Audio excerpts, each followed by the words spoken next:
കൂട്ടുകാരെ, ഞാൻ നിങ്ങളുടെ മിമി. എല്ലാരും സുഖമായിട്ടിരിക്കുന്നോ? ഇന്ന് രാവിലെ കുറുക്ക് കഴിച്ചു കഴിഞ്ഞപ്പോ അപ്പൂപ്പൻ എല്ലാവരിടം വരെ കൊണ്ടുപോയി ഡുംഡും വണ്ടിയില്. ഞാൻ നോക്കിയപ്പോ നല്ല പച്ചപ്പൊക്കെ ഉണ്ട് കേട്ടോ, തോടൊക്കെ ഉണ്ട്. അമ്മ പറഞ്ഞു പണ്ട് അമ്മയ്ക്ക് കുഞ്ഞില് കളിക്കാൻ വന്ന നല്ല ഭംഗിയുള്ള തോടായിരുന്നു എന്ന്. പക്ഷെ ഇപ്പൊ മുഴുവനും കാടൊക്കെ കേറി മുഴുവനും എന്താ പറയാ ചെളിവെള്ളമായിരുന്നു മൊത്തം. ഞാൻ അങ്ങനെ വിഷമിച്ചിരുന്നു. ഇറങ്ങാൻ പറ്റാത്ത വിഷമത്തിൽ ഇരുന്നപ്പോ അപ്പൂപ്പൻ പറഞ്ഞു ഒരു സൂത്രം ഉണ്ടെന്ന്. എന്താ അല്ലേ, നമുക്ക് നോക്കാം. വേണ്ട, അപ്പൂപ്പൻ ഒരു തോട്ടം ഉണ്ടാക്കാന്നാ കരുതിയ മാങ്ങ പറിക്കാൻ. പിന്നെയാ മനസ്സിലായത് മീൻ പിടിക്കാനാണെന്ന്. ഞാനൊരു കാട്ടുപൂവൊക്കെ വെച്ചിരുന്നപ്പോ വേണ്ട വരുന്ന ഒരു മീനും കൊണ്ട്. അയ്യോ, എന്റെ കുഞ്ഞു മീൻ ചത്തുപോയി അപ്പൂപ്പാന്ന് പറഞ്ഞു കറിഞ്ഞപ്പം പറഞ്ഞു ഇത് കള്ള മീനിന്റെ അടവാണെന്ന്, നമുക്ക് വെള്ളത്തിൽ മുക്കിയാ കാണാന്ന്. സത്യം അപ്പൂപ്പൻ പറഞ്ഞു വേണ്ട കിടന്നവൻ തുള്ളി കളിക്കുന്നു. ഞാനപ്പോ സന്തോഷം കൊണ്ട് കൈകൊട്ടി കേട്ടോ. അപ്പൊ അപ്പൂപ്പൻ പയ്യെ അതിനെ ഊരി. പാവല്ലേ, അച്ഛനും അമ്മ മീനും കാത്തിരിക്കാന്ന് പറഞ്ഞു എന്നെ തിരിച്ച് തോട്ട് തന്നെ വിട്ടു.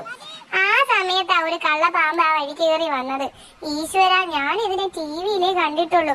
നേരിട്ട് കണ്ടപ്പോ സത്യം പറയാതെ ഞാനും അമ്മയും പേടിച്ചു പോയി കൂട്ടുകാരെ.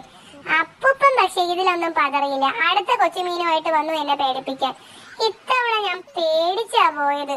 പിന്നെ അപ്പൂപ്പൻ കാണിച്ചെന്ന് ഈ കുഞ്ഞു മീനൊരു കൊമ്പൊക്കെ ഉണ്ടെന്ന്. കാര്യം എന്തുവാണ് അതിന്റെ പേര്. എന്തൊക്കെയായാലും അതൊരു കുഞ്ഞു മീനല്ലേ, ഞങ്ങള് തിരിച്ചു വിട്ടു. അപ്പഴാ ഒരു സൂത്രം കാട്ടി തന്നെ കേട്ടോ. ഇവരെയൊക്കെ പിടിക്കാൻ ഉപയോഗിക്കുന്ന വിരകളെന്നാ പറയുന്നത്. എനിക്കറിയുന്നത് വീടിന് ചുറ്റും ഓടിക്കളിക്കുന്ന അട്ടകളെ മാത്രമാണ്. എന്തൊക്കെ പറഞ്ഞാലും അവരുടെ ലഞ്ച് ടൈം ആയതുകൊണ്ട് ഞങ്ങൾ അതിനെയും തിരിച്ചു വിട്ടു.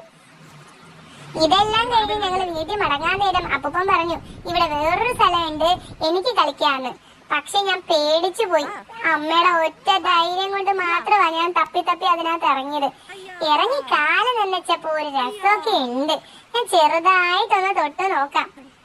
നല്ല രസം. ഞാൻ അവിടെ കിടന്ന് തുള്ളി കളിച്ചു. നൈസായിട്ട് ചെറുതായിട്ട് ഒന്ന് വെള്ളം ടേസ്റ്റ് ചെയ്ത് നോക്കാന്ന് കരുതിയപ്പോ ഫുൾ പണി പാളി. എന്നെ വീട്ടിൽ കൊണ്ടുപോവാൻ അമ്മ പ്ലാൻ ഇട്ടു. ഇവിടെ നിന്നാ ശരിയാവില്ല എന്ന് വിചാരിച്ച് കിട്ടിയ സമയം മുഴുവനും ഞാൻ അവിടെ തുള്ളി കളിച്ചു.